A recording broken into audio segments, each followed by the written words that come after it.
प्यारे बच्चों, आप कैसे हैं? उम्मीद कर रहे हैं आप अच्छे होंगे और पढ़ाई भी अच्छे से कर रहे होंगे। इसके पहले मैंने पार्ट 1 वीडियो बना करके दिया था, जो आपका अध्याय 1 से लेकर के 8 तक था, और आज मैं आपके लिए पार्ट 2 लेकर के आया हूँ। जो पार्ट 2 लेकर के आया हूँ वो आपका अध्याय 9 से लेकर के अध्याय 14 तक महत्वपूर्ण प्रश्न होगा, जो आपके बोर्ड पेपर के लिए बहुत महत्वपूर्ण होगा। इसी के अंदर से आपको क्वेश्चन क्या करेंगे, पूछेंगे। इसलिए प्यारे बच्चों, इस क्वेश्चन को आप तैयार कर लीजिएगा, आपको बोर्ड पेपर में कोई समस्या नहीं होगी। तो आइए चलते प्यारे बच्चों, अध्याय 9 का किरण प्रकाशिकी एवं प्रकाशिक यंत्र से हम महत्वपूर्ण प्रश्न को बताते हैं, जो आपके लिए महत्वपूर्ण होगा। तो पहला क्वेश्चन कर रहा है, प्रकाश की अपवर्तन से आप क्या समझते हैं? प्रकाश के अपवर्तन के नियम भी लिखिए। तो प्रकाश का अपवर्तन आप जानते ही हैं। तो हम कहेंगे जब कोई प्रकाश एक माध्यम से दूसरे माध्यम में जाता है तो अपने मार्ग में सीधे न जा करके वो अपने मार्ग से क्या हो जाता है, विचलित हो जाता है। यानी जाना चाहिए था इधर, लेकिन इधर न जा करके थोड़ा सा विचलित हो जाता है। तो इसे प्रकाश का क्या कहते हैं? अपवर्तन कहते हैं। अपवर्तन के दो नियम होते हैं, इसको भी पढ़ लीजिएगा। अगला कह रहा है क्रांतिक कोण, और एक बात और पता होगा, इसको हम कहते हैं आपतन कोण। क्या कहते हैं? आपतन कोण। और इसको क्या कहते हैं? तो हम इसको अपवर्तन कोण कहते हैं। अपवर्तन कोण कहते हैं। तो अब जरा देखिएगा, अगला कह रहा है क्रांतिक कोण से आप क्या समझते हैं? तो एक बात क्लियर है कि दूसरा जो कंडीशन होगा, जब कोई प्रकाश इधर से जाएगा तो इधर से न जाकर के अविलंब से दूर भागेगा कि नहीं भागेगा। जब दूर भागेगा तो जैसे जैसे इस आपतन कोण का मान बढ़ाते जाएंगे तो एक बार तो ऐसा स्थिति आएगा जब ये प्रकाश इस पर कितने अंश का कोण बना लेगा, 90 अंश का कोण बना लेगा, इधर सीधा हो जाएगा। तो उस आपतन कोण के मान को हम क्या कहते हैं? तो उस आपतन कोण के मान को हम क्रांतिक कोण कहते हैं। तो इस अवस्था को भी देखकर क्रांतिक कोण को भी आप क्या कर लीजिएगा, समझ लीजिएगा। अगला कह रहा है पूर्ण आंतरिक परावर्तन से आप क्या समझते हैं? तो कह रहा है आपतन कोण का वह मान जिस स्थिति में आपतन कोण इधर जाएगा और टकरा करके उसी माध्यम में वापस लौट जाता है, तो उसे हम क्या कहते हैं? प्रकाश का पूर्ण आंतरिक परावर्तन कहते हैं। तो पूर्ण आंतरिक परावर्तन को भी आप क्या कर लीजिएगा, समझ लीजिएगा। कह रहा है लेंस की क्षमता से आप क्या समझते हैं? इसका मात्रक भी लिखिए। तो लेंस की क्षमता से आप क्या समझते हैं? तो हम कह सकते हैं लेंस की क्षमता होता है जो आंख द्वारा फोकस दूरी को समन्वित करने की क्षमता को ही क्या कहते हैं? लेंस की क्षमता कहते हैं। इसे P से प्रदर्शित करते हैं और इसका मात्रक क्या होता है? डायप्टर होता है। अगला क्वेश्चन, ये सब क्वेश्चन आपका 10वीं का, इसलिए मैं इस पर ज्यादा जिक्र नहीं कर रहा हूं, आपको पहले से तैयार हो क्वेश्चन बस दे रहे हैं। अगला कह रहा है प्रिज्म द्वारा प्रकाश के वर्ण विक्षेपण को समझाइए। तो जब कोई प्रकाश किसी प्रिज्म से गुजरता है तो अपने 7 अवयवी रंगों में टूट जाता है। तो 7 अवयवी रंगों में टूटने की क्रिया को प्रकाश का वर्ण विक्षेपण कहते हैं। तो इसको समझिए। अगला कह रहा है लेंस मेकर सूत्र लिखिए। एक उभयतल लेंस की वक्रता त्रिज्या 20 सेंटीमीटर है तथा लेंस के कांच का अपवर्तनांक 1.5 है। तो लेंस की फोकस दूरी क्या होगी, आप समझाइए। तो इस क्वेश्चन को भी देख लीजिएगा और ये इंपॉर्टेंट होने वाला है आपके लिए। अगला कह रहा है संयुक्त सूक्ष्मदर्शी में प्रतिबिंब का बनना किरण आरेख खींचकर समझाइए। इसकी आवर्धन क्षमता के लिए व्यंजक भी प्राप्त कीजिए। तो आपको पता है कि संयुक्त सूक्ष्मदर्शी क्या होता है? तो हम कह सकते हैं संयुक्त सूक्ष्मदर्शी एक ऐसी युक्ति होती है जो किसी भी छोटी वस्तु को बड़ा करके देखने में सहायता करता है। छोटी छोटी वस्तु को बड़ा करके देखने में जो प्रयोग किया जाता है उसे क्या कहते हैं? संयुक्त सूक्ष्मदर्शी कहते हैं। हम कह सकते हैं कि यह एक बेलनाकार नली होती है। इस बेलनाकार नली के एक सिरे पर कम द्वारक का उत्तल लेंस लगा रहता है तथा दूसरे सिरे पर भी एक अधिक द्वारक का उत्तल लेंस लगा होता है। और हम फिगर बना के आपको समझा दे रहे हैं, इस प्रकार का रहता है। आप देखे होंगे दूरबीन टाइप का एक होता है, दूर की वस्तुओं को देखना, भी बताएंगे उसको। तो कह रहा है कि हम कहेंगे यह एक बेलनाकार नली होती है जिसके एक सिरे पर कम द्वारक का उत्तल लेंस लगा होता है जिसे अवधिष्टक लेंस कहते हैं, तथा दूसरे सिरे पर अधिक द्वारक का उत्तल लेंस लगा रहता है जिसे हम क्या कहते हैं? नेत्रिका लेंस कहते हैं। इस प्रकार प्यारे बच्चों संयुक्त सूक्ष्मदर्शी को पढ़ लीजिएगा और इससे प्राप्त आवर्धन क्षमता भी क्या कर लीजिएगा, देख लीजिएगा। अगला कर है खगोलीय दूरदर्शी का किरण आरेख बनाकर समझाया करते इसकी आवर्धन क्षमता लिखिए। तो यही सेम है, बस इस खगोलीय दूरदर्शी का क्या अर्थ होता है? यह एक ऐसा प्रकाशिक यंत्र होता है जो किसी दूर की वस्तु को देखने के लिए सहायता करता है। तो हम उसको क्या कर सकते हैं? खगोलीय दूरदर्शी। छोटा करके नहीं, छोटा बड़ा करके मतलब नहीं है इससे, ये दूर की वस्तुओं को पास करके दिखाता है। तो दूरबीन भी कर सकते हैं, यौगिक दूरदर्शी भी इसको कहते हैं। इसको आप देखिएगा, यौगिक कह देगा तो खगोलीय वाला लिखिएगा, इस बात का पूरा ख्याल रखिएगा। अगला करण निकट दृष्टि दोष या दूर दृष्टि दोष क्या है, इस दोष की उत्पत्ति का कारण बताइए तथा इसका निवारण भी बताइए। तो ये भी आप पढ़े, निकट दृष्टि दोष और दूर दृष्टि दोष क्या है, और हमने पहले भी बता चुका है और आज भी बता रहे हैं। जो दोष रहता है वहां की वस्तु स्पष्ट दिखाई देगी। अगर निकट दृष्टि दोष रहेगा तो निकट की वस्तु दिखाई देगी, दूर दृष्टि दोष रहेगा दूर की वस्तु स्पष्ट दिखाई देंगी। तो उसको कैसे निवारण करेंगे इसको भी आप समझेंगे। तो इस प्रकार अध्याय 9 से हम कह सकते हैं इतना महत्वपूर्ण क्वेश्चन आपके लिए था, और इससे बाहर से क्वेश्चन नहीं पूछेगा अगर इससे पूछेगा तो। अब अगला चलते हैं, एक और इसमें क्वेश्चन पूछ देता है विचलन कोण से।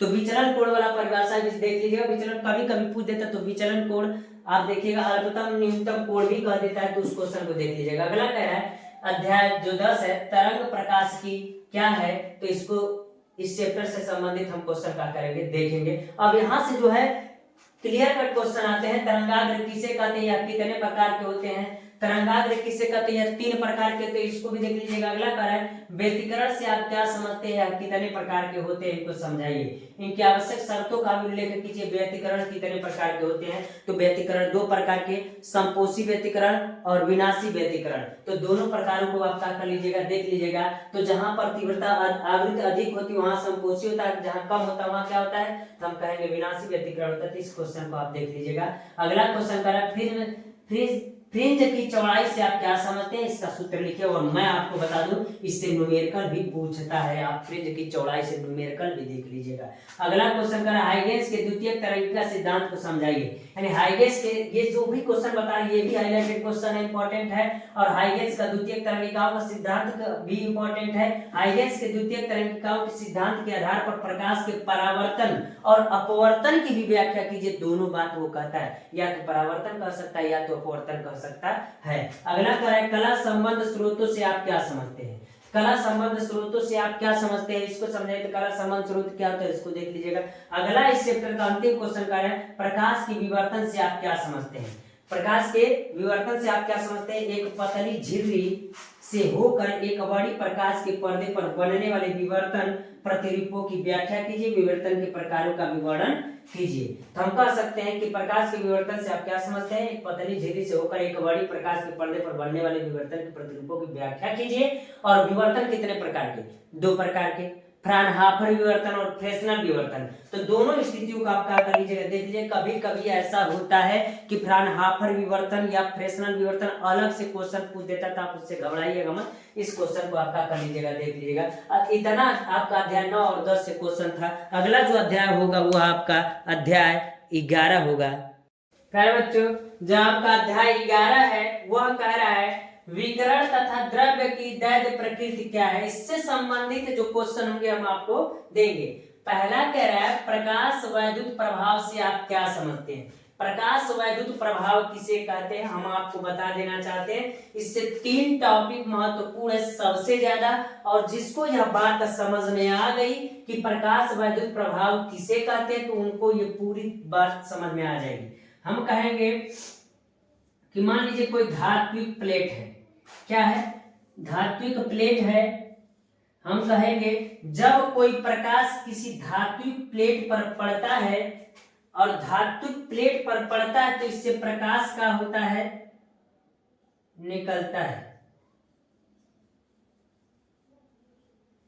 प्रकाश निकलता है। तो हम कहेंगे जब कोई प्रकाश किसी धात्विक प्लेट पर पड़ता है तो इससे इलेक्ट्रॉन उत्सर्जित होता है। इलेक्ट्रॉन क्या होता है उत्सर्जित होता है। जब इलेक्ट्रॉन उत्सर्जित होता है तो उसको हम प्रकाश इलेक्ट्रॉन कहते हैं, प्रकाश इलेक्ट्रॉन कहते हैं। और उससे जो धारा बनता है उसको हम क्या कहते हैं विद्युत धारा कहते हैं, प्रकाश विद्युत धारा कहते हैं। और इस पूरी क्रिया को हम क्या कहते हैं प्रकाश वैद्युत प्रभाव कहते हैं। जैसे अगर हम कह दे कि जरा ध्यान से सुनिएगा, अगर हम कह दे कि जब कोई प्रकाश न्यू किसी धातु प्लेट पर पड़ता है तो इससे इलेक्ट्रॉन उत्सर्जित होता है। जब इलेक्ट्रॉन उत्सर्जित होता है तो उसको हम प्रकाश इलेक्ट्रॉन कहते हैं, क्योंकि प्रकाश ही पड़ा था इससे इलेक्ट्रॉन उत्सर्जित होता है तो हम उसको क्या कहते हैं प्रकाश इलेक्ट्रॉन कहते हैं। तो इससे प्रकाश विद्युत धारा प्रवाहित होने लगती है। तो इस पूरी क्रिया को हम प्रकाश वैद्युत प्रभाव कहते हैं।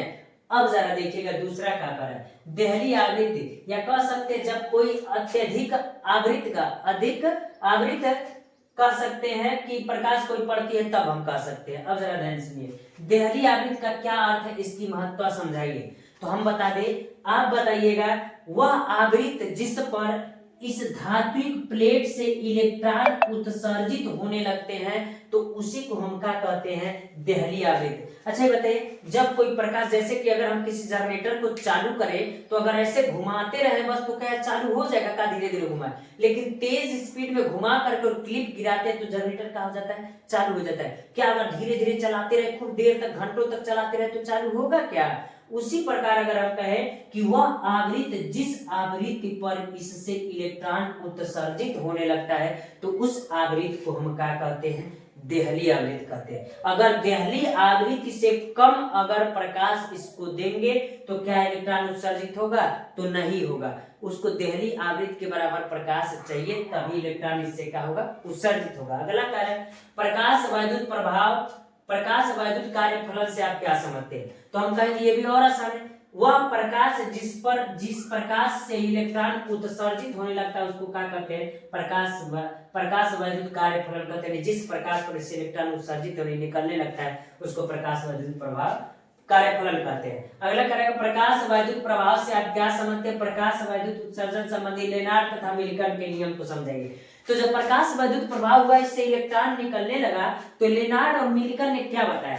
तो लेनार्ड और मिल्टन ने बताया ना कि जो इस पर प्रकाश इस पर पड़ रहा है ना, तो पूरा प्रकाश इलेक्ट्रॉन को उत्सर्जित कराने में नहीं खत्म हो जाता है। होता क्या है कि कोई इलेक्ट्रॉन एकदम नीचे होगा तो एकदम नीचे होगा तो अत्यधिक ऊर्जा लगेगा इलेक्ट्रॉन निकालने के लिए। अब कहेंगे अगर ऊपर रहेगा तो आसानी से निकल जाएगा। तो दो प्रकार की बढ़ जाता है। तो हम जो प्रकाश पड़ता है, तो उन्होंने कहा लेनार्ड और मिल्टन ने कि कुछ प्रकाश इससे इलेक्ट्रॉन उत्सर्जित करने में लग जाता है जिससे निकालता है, और कुछ ऊर्जा जो रहती है, कुछ जो ऊर्जा रहती है उसके साथ गतिज ऊर्जा के रूप में क्या हो जाती है, संचित हो जाती है। किसने बताया? लेनार्ड और मिल्टन ने बताया। लेनार्ड मिल्टन यही कहा, कुछ इलेक्ट्रॉन यानी कुछ प्रकाश लग जाता है इसे इलेक्ट्रॉन उत्सर्जित कराने में, और कुछ जो ऊर्जा बचती है उसको क्या करता है, गतिज ऊर्जा के रूप में आगे जाने के लिए देता है। इस प्रकार आप समझ लीजिए। अगला कार्य, क्वांटम मॉडल के आधार पर प्रकाश वैद्युत प्रभाव की क्या कीजिए, व्याख्या कीजिए तथा आइंस्टीन के प्रकाश वैद्युत समीकरण को भी क्या कीजिए, व्युत्पादित कीजिए। इस समीकरण की सहायता से प्रकाश वैद्युत उत्सर्जन नियमों की व्याख्या कीजिए। क्वेश्चन देख लीजिए। अगला कार्य है, द्विब्रोगली तरंगदैर्घ्य क्या है, इसकी अवधारणा की व्याख्या कीजिए। यानी ये द्विब्रोगली का समीकरण होता है, इसकी अवधारणा की व्याख्या कीजिए। और इससे कभी कभी आपका आंकिक प्रश्न भी पूछ देता है, तो आप आंकिक प्रश्न भी क्या कर लीजिएगा, इस चैप्टर से देख लीजिएगा। अगला अध्याय जो आपका परमाणु है, तो परमाणु से क्वेश्चन कहाँ बनता है मैं बता रहा हूँ, और इस क्वेश्चन को हम देखते हैं। रदरफोर्ड का परमाणु मॉडल लिखिए। रदरफोर्ड का परमाणु मॉडल क्या होता है उसको लिखिए, तथा रदरफोर्ड की कमियों को भी लिखिए। उनकी कमियां क्या थी, अगर रदरफोर्ड ने परमाणु मॉडल दिया तो उनकी कमियां भी थी। फिर दूर किसने किया, तो बोहर के परमाणु मॉडल की व्याख्या कीजिए। ये इंपॉर्टेंट टॉपिक है, या तो हाइड्रोजन परमाणु से तो हम बता रहे हैं, अगर रदरफोर्ड का परमाणु मॉडल पूछेगा तो हम बताएंगे। अगला कह रहा है, बोहर के परमाणु मॉडल की व्याख्या कीजिए। बोहर के परमाणु मॉडल की व्याख्या कीजिए। बोहर परमाणु मॉडल की अपग्रहीता को लिखिए। तो बोहर परमाणु मॉडल की अपग्रहीता को लिखिए। तो अपग्रहीता को कैसे लिखेंगे, तो इसको अगर ये क्वेश्चन पूछेगा तब भी यही होगा। अगला कह रहा है, हाइड्रोजन परमाणु मॉडल के लिए बोहर की परिकल्पनाएं लिखिए। हाइड्रोजन परमाणु मॉडल की बोहर की परिकल्पनाएं लिखिए। तो हम कहेंगे हाइड्रोजन परमाणु मॉडल के लिए बोहर की परिकल्पनाएं लिखिए।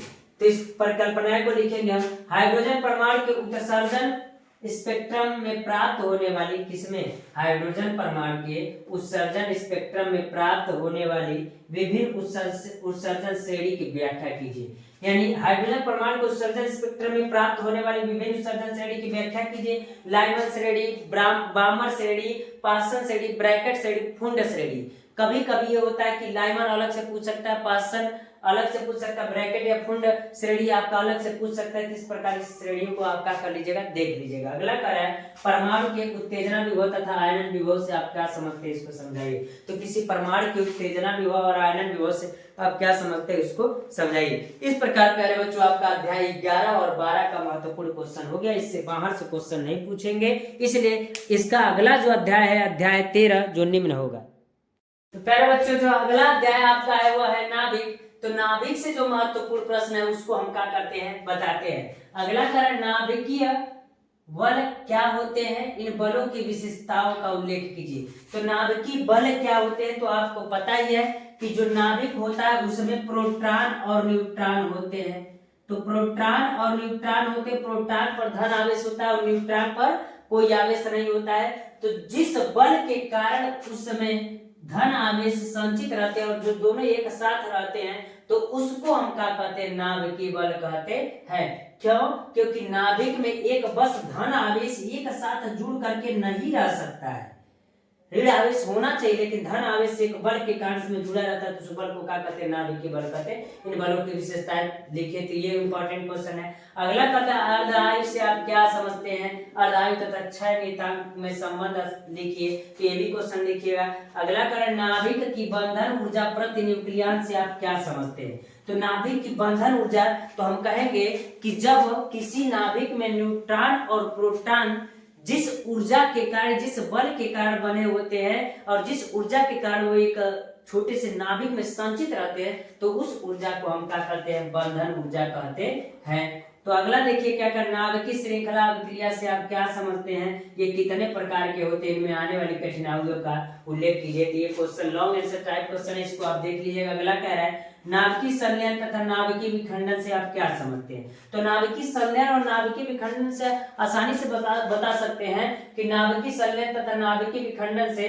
तो हम कहेंगे जब कई नाभिक आपस में मिल करके किसी एक बड़े नाभिक का निर्माण करते हैं तो उसको नाभिकीय संलयन कहते हैं, क्योंकि वो जुड़ रहा है। अगला कारण नाभिकीय विखंडन, तो हम कहेंगे जब एक नाभिक टूट करके कई छोटे छोटे नाभिकों में बिखर जाता है तो इसको हम क्या कहते हैं, विखंडन कहते हैं। इस क्रिया को आप समझ लीजिएगा। अगला कारण निम्न पर टिप्पणी लिखिए, समस्थानिक, संभारिक, आइसोडाइफियर नाभिक। तो समस्थानिक किसे कहते हैं, संभारिक किसे कहते हैं, ये सब चीजें हैं जब किसी भी तत्व के परमाणु क्रमांक समान लेकिन द्रव्यमान संख्या भिन्न भिन्न होते हैं, समस्थानिक कहते हैं। वे तत्व जिनके परमाणु क्रमांक भिन्न भिन्न होते हैं लेकिन द्रव्यमान संख्या समान होते हैं उसे क्या कहते हैं, संभारिक कहते हैं। इस प्रकार इस क्वेश्चन को आप क्या कर लीजिएगा, देख लीजिएगा। नाभिक से संबंधित जो भी था वो क्वेश्चन हो गया। अगला जो है आपका अध्याय अर्धचालक एवं संधि डायोड है, इससे संबंधित जो क्वेश्चन हम आपको बताएंगे। अर्धचालक क्या है, अर्धचालक के दो उदाहरण लिखिए, दो उदाहरण लिखिए। पी टाइप अर्धचालक तथा एन टाइप अर्धचालक को समझाइए कि पी टाइप अर्धचालक क्या होता है, एन टाइप अर्धचालक क्या होता है। जब हम कहेंगे जब किसी शुद्ध अर्धचालकों में पंच संयोजकता वाले अगर इलेक्ट्रॉनों को मिलाया जाता है, तत्वों को मिलाया जाता है तो एन टाइप अर्धचालक कहते हैं। और जब त्रिसंयोजकता वाले तत्वों को मिलाया जाता है तो उसे हम क्या कहते हैं, पी टाइप अर्धचालक कहते हैं। तो इसका फिगर बना के आराम से वर्णन कर सकते हैं, कोई दिक्कत नहीं, हमने आपको बता दिया है।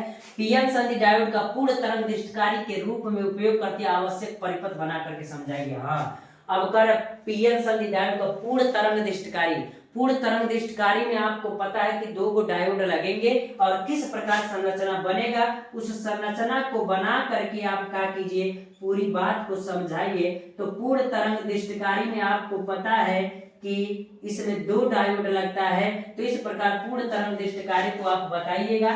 लेकिन हो सकता है कि पूर्ण तरंग दृष्टिकारी न पूछे तो अर्ध तरंग दृष्टिकारी भी, यानी है हाफ वेव रेक्टिफायर भी पूछ सकता है, इसको फुल वेव रेक्टिफायर बोलते हैं। इस प्रकार इस क्वेश्चन को देख लीजिएगा। अगला करें संधि डायोड अभिनेत्र से आप क्या समझते हैं, या कितने प्रकार के होते हैं। अग्र अभिनेत्र में धारा वोल्टेज के बीच लाक्षणिक वक्र खींचिए, तो हम बता दें संधि डायोड के अभिनेत्र से आप क्या समझते हैं, अग्र अभिनेत्र और पश्च अभिनेत्र, फॉरवर्ड बायस और रिवर्स बायस, बायसिंग को ही कहते हैं अभिनेत्र।